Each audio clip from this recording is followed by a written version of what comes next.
En 54, Cécile était à Hauteville. Moi, j'étais à Paris. En 58, on s'installait là-haut à Hauteville. Elle était revenue à Paris pendant quelques années, puis tout n'allait pas très bien.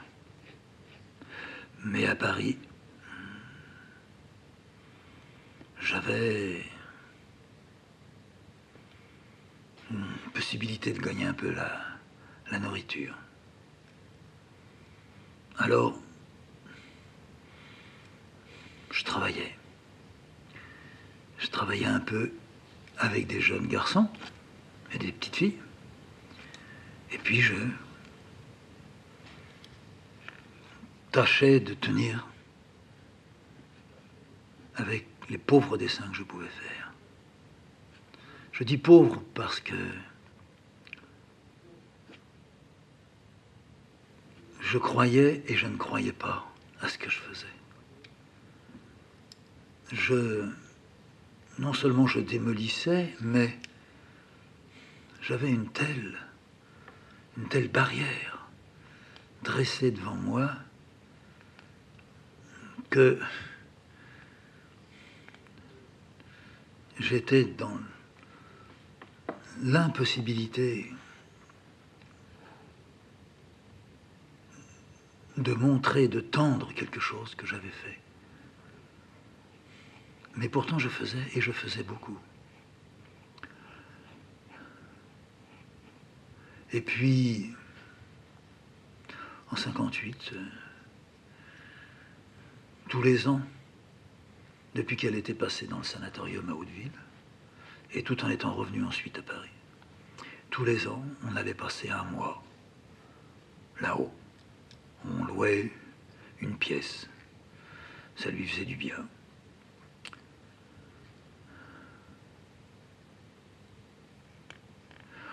On se disait qu'il fallait qu'on tienne. Au fond, on n'était pas loin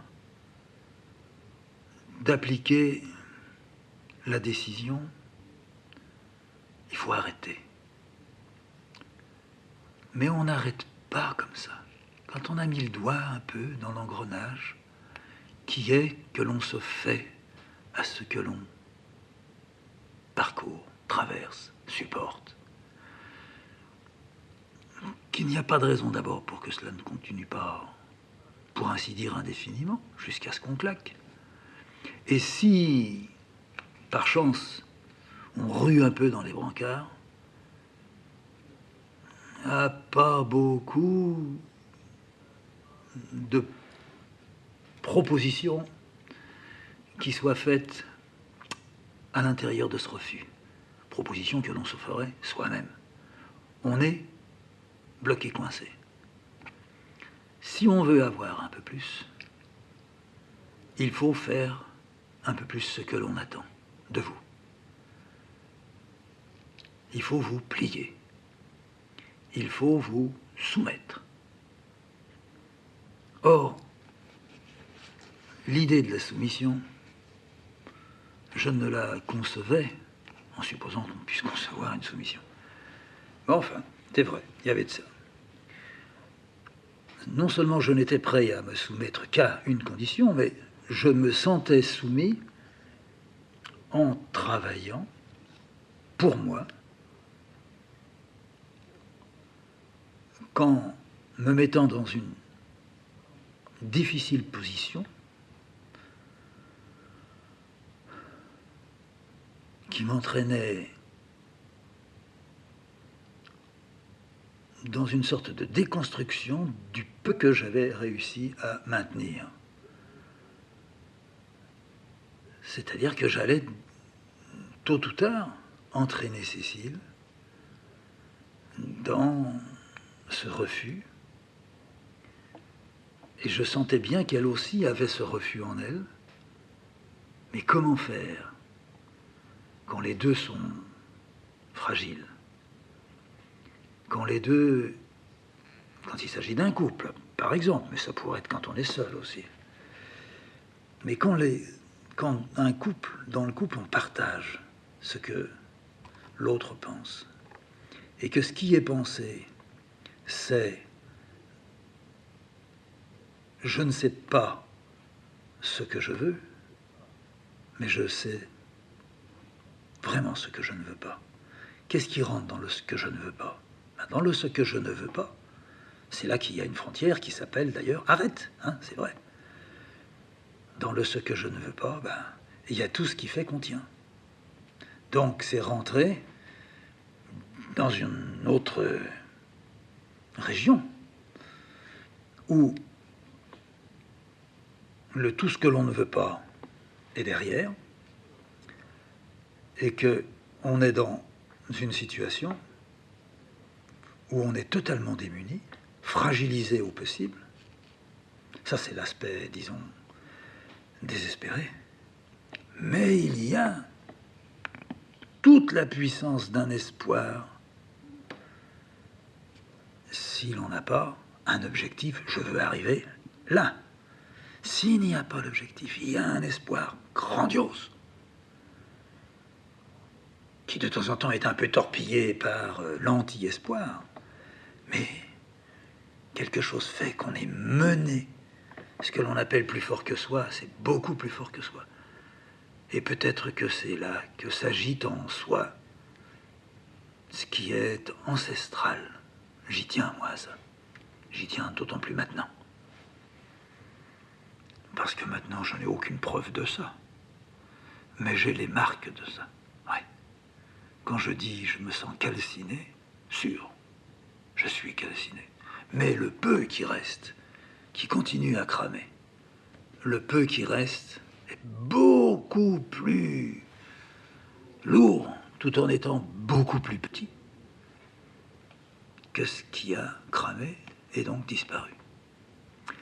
Je me suis auto-consumé. C'est ça qui arrive. Quand à un moment, ce n'est pas je choisis, mais c'est je ne veux plus. Quand on sait ce que l'on ne veut plus, c'est pas je vais quitter mon 4e étage pour arriver à mon 1er étage. Ça, c'est une histoire de jambes cassées, mais... Et puis, comme ça, on pourrait en citer des tas. Non. C'est vital. C'est grandiose. C'est en même temps tout petit. Ça se voit pas. Ce qui fait qu'on vous comprend pas. Ce qui fait qu'on va vous laisser tomber. Mais comme jamais vous n'avez été accroché aux autres, ça n'a rien à foutre. Il faut que ça tourne comme ça. C'est-à-dire, non pas je veux, mais je ne veux plus. Et ce que libère le je ne veux plus laisse à un j'ignore toute la surface du soleil. Laisse à ce que je ne sais pas tout ce que la terre recèle de pouvoir. Ça laisse à je ne vois pas clair tout ce que la vue à l'intérieur contient de miroirs et de merveilles. Mais ça veut dire, et très vite on s'en aperçoit, attention, ça brûle. Ah oui, ça brûle, ça crame. Vous ne pouvez pas construire en gardant, vous ne pouvez construire qu'en perdant. Ah ça, je ne l'ai peut-être pas compris tout de suite. Mais gamins, je suis sûr que ça, et tous les gamins pourraient comprendre ça. Tous les gamins. Il faudrait leur parler simplement. Pigeraient. Ils pigeraient que la majeure partie de ce qu'on leur fout dans la tête les amènerait à dire « j'en veux pas ». Ah mais évidemment, s'ils disent ça, ils pourront plus rentrer au bureau et faire les connards. Pourront plus devenir des petits cheffaillons, des petits ministres, des petits secrétaires. Non, fini. Il vaut mieux devenir une pute que d'être une sale petite connasse de bourgeoise qui se prépare pour faire plaisir, mais qui n'en tire rien. J'aime mieux la pute. Alors, 54-94, hein, je ne veux pas dire 54-93, on est au mois de décembre, alors 93, je suis déjà en 94, moi. J'aime bien comme ça prendre de l'avance. Hein. Et encore là, j'en prends pas beaucoup. Des fois, je prends 1 an, 2 ans. Oh, je signe des dessins en foutant comme date dans 3 ans. J'aime bien ça. Bon, 94. Je suis fatigué. Sûr. Sûr, sûr. Quand je sors, j'arrête. Il y a toujours un bout qui se dresse là, il faut que je fasse demi-tour. Je suis fatigué, je suis essoufflé,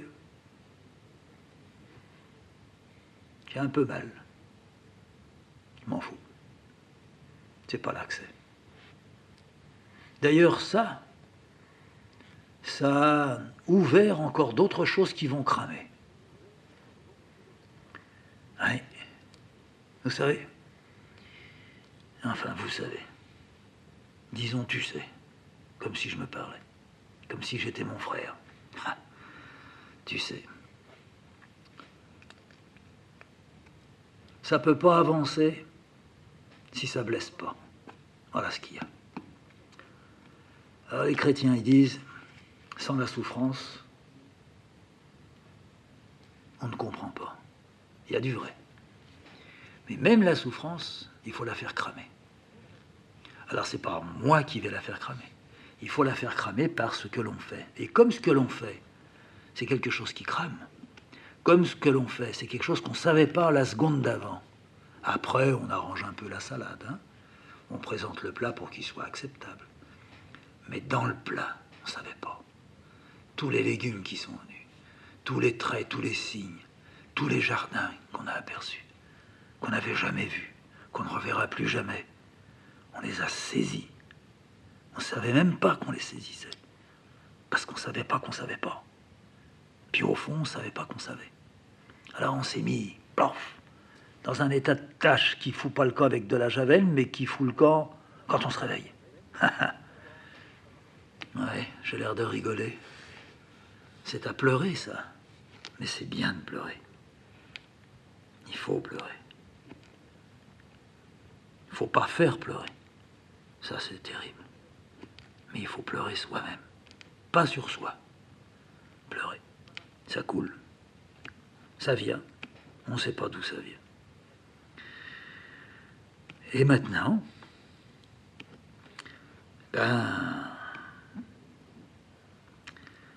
le plus difficile reste à faire. Mais comme je ne le ferai pas, comme il va se débrouiller dans mes mains,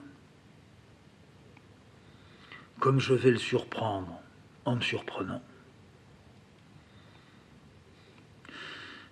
je vais me retrouver bouche à bouche avec un autre ancêtre, ou je vais me retrouver nez à nez avec une forme que je vais aimer à la folie, comme si c'était mon premier amour, comme c'est à chaque fois. Et je donne tellement, là. Et je donne tellement sans savoir que je donne tellement. C'est Cécile qui me dit, mais tu as l'air complètement crevé. Ah, ben justement, tu vois, j'allais te faire une proposition. Allons nous promener. Allons faire un tour dans le bas de la ville.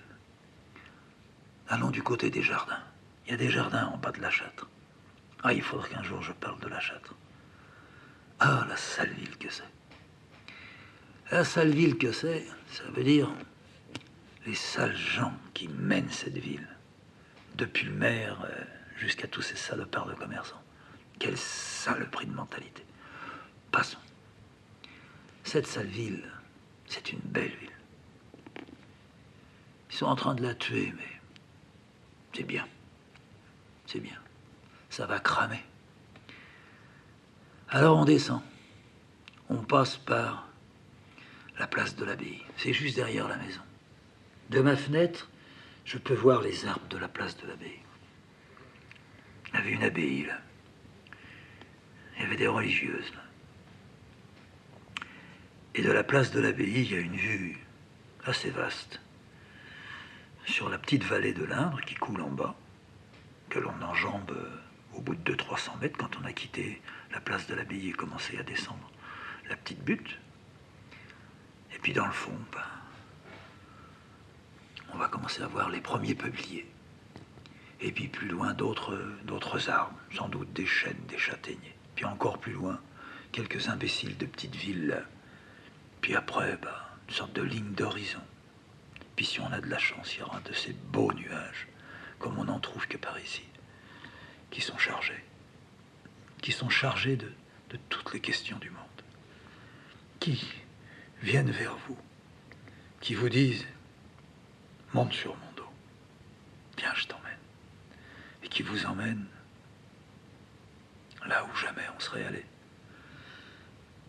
Alors on descend la petite butte, on enjambe le pont, on regarde en passant l'Indre qui coule.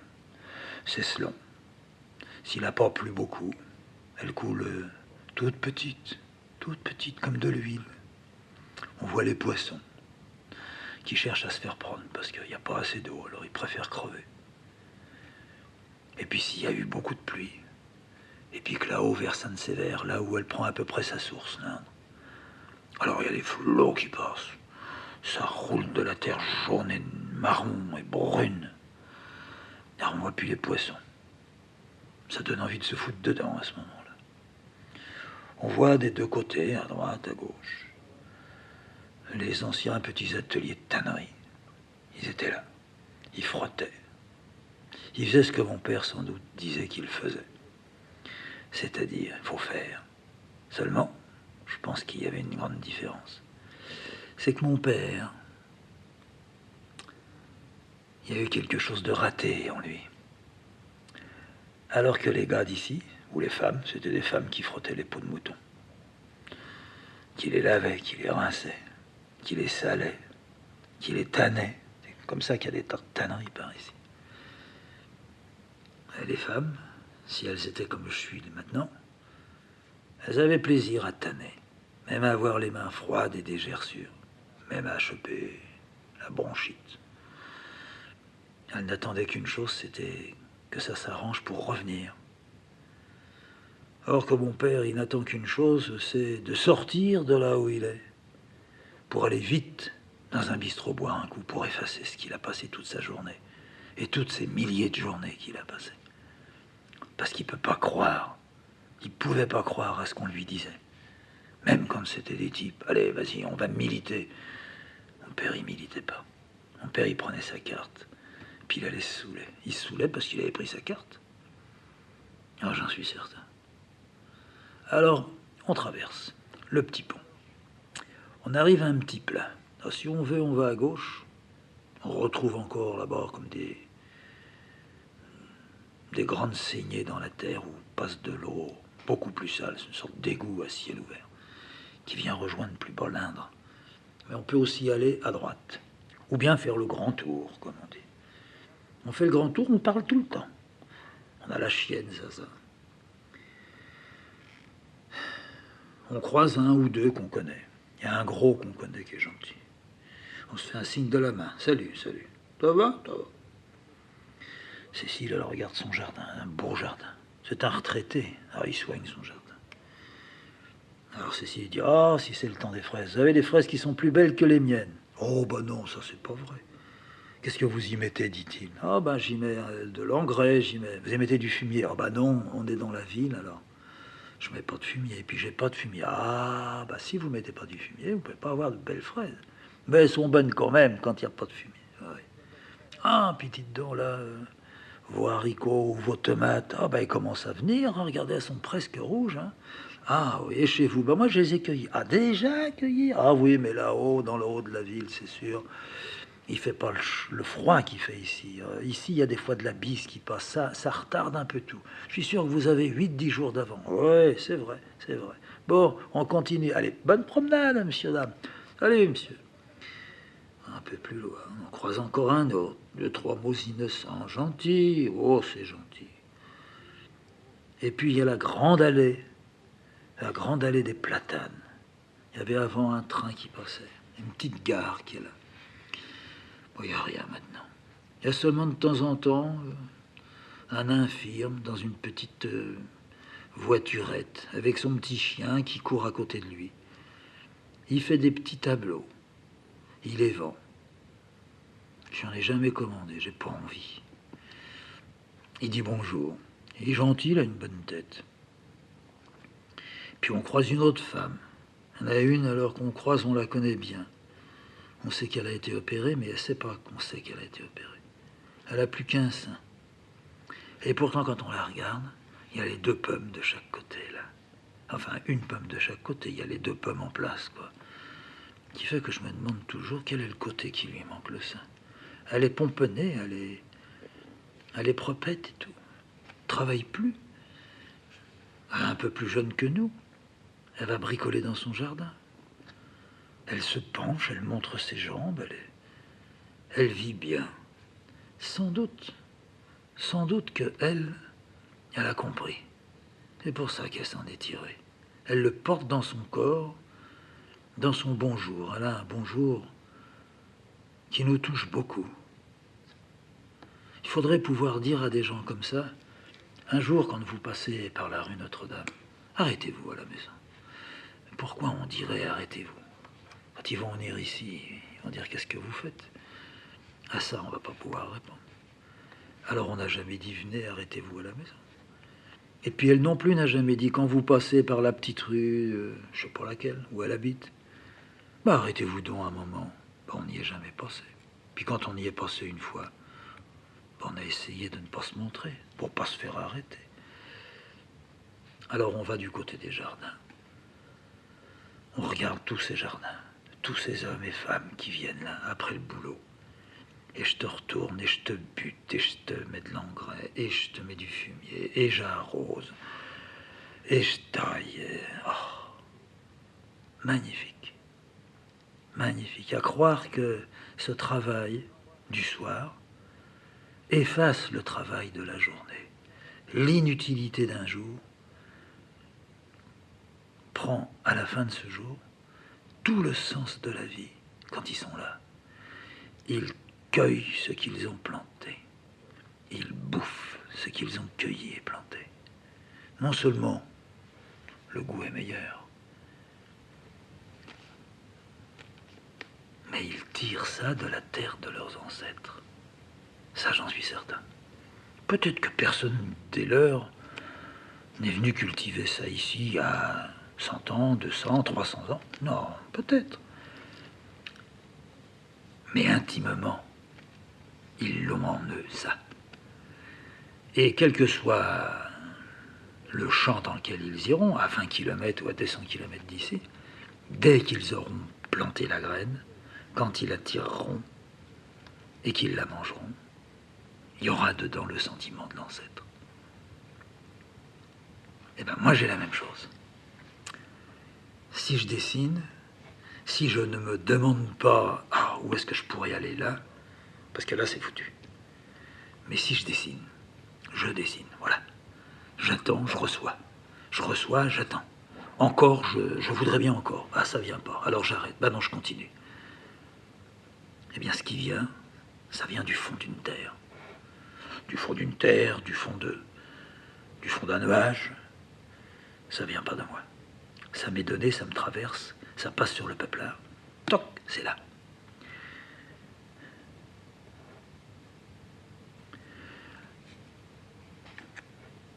On revient, après les jardins, un peu sur nos pas. Et là, on longe une plantation de peupliers.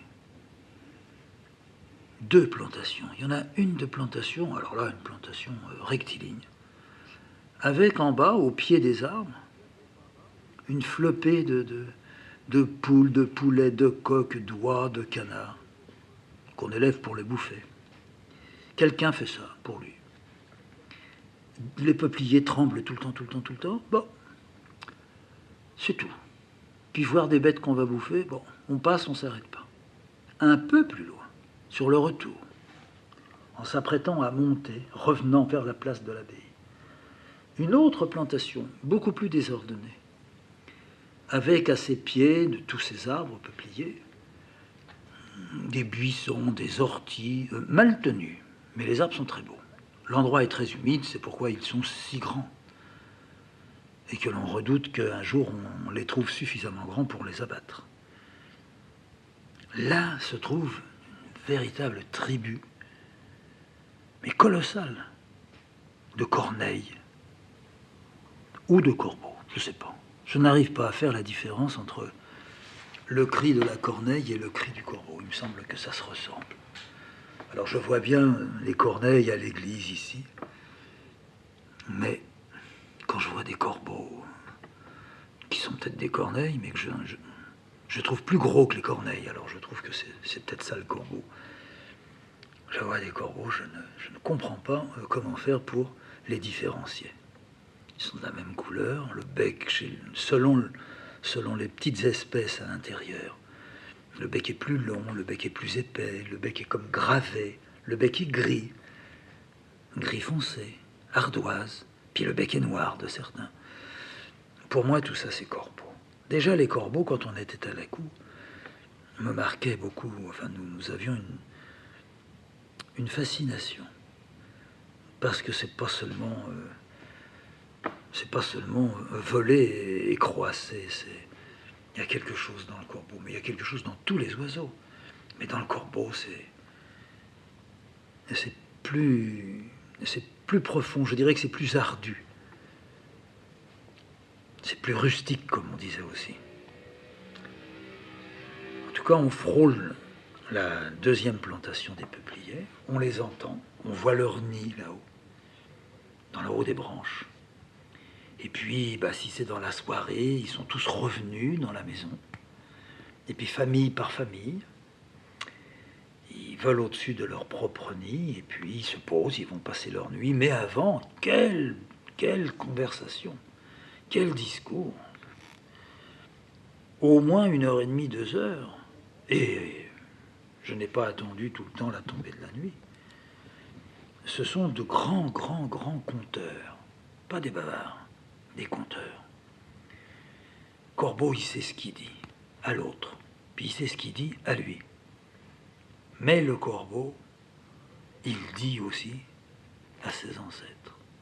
Ouais, ça a l'air d'être une obsession. Mais non. Corbeau, il est le porteur d'ancêtres. C'est pas pour rien, mais c'est pas certain qu'on a pu le représenter comme étant l'oiseau proche de la mort. L'oiseau du malheur, sans doute pas. Mais un oiseau qui affronte la mort avec un panache surprenant. C'est un oiseau qu'on ne tue pas facilement. En même temps, on a peur après avoir tué un corbeau. Mais on le fait quand même. Alors on assiste là à la grande réunion, à la célébration des corbeaux le soir au coucher, qui est une célébration où nous pouvons y retrouver tout ce que nous avons perdu. Un rituel, une danse, des piquets qui semblent être désespérés, des rejaillissements, des vols planés, des frôlements d'ailes à une vitesse fantastique. Ils passent l'un à côté de l'autre. On dirait qu'ils ne veulent pas justement désarçonner une sorte de personnage qui se trouverait sur le dos du voisin, mais ils le frôlent, lui faisant comprendre sans doute que si je voulais, mais jamais on a voulu et jamais on ne fera. Une sorte de respect entre eux. Une tribu parfaite, complète. Font penser à des tribus dites primitives. Les Dogons doivent être ça. J'aime beaucoup les Dogons. Et puis d'autres ailleurs, dans l'Océanie, partout. Mais pas chez Renaud. Oui. Alors on s'arrête. On est arrivé à nouveau à la place de l'abbaye. Le soleil est pour ainsi dire couché.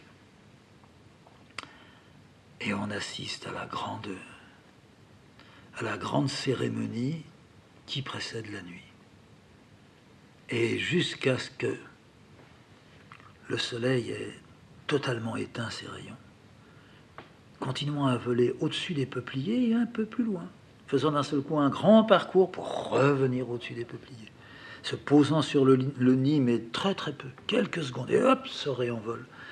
Et la femelle ou le mâle vient à son tour, hop, il se pose et il se réenvole.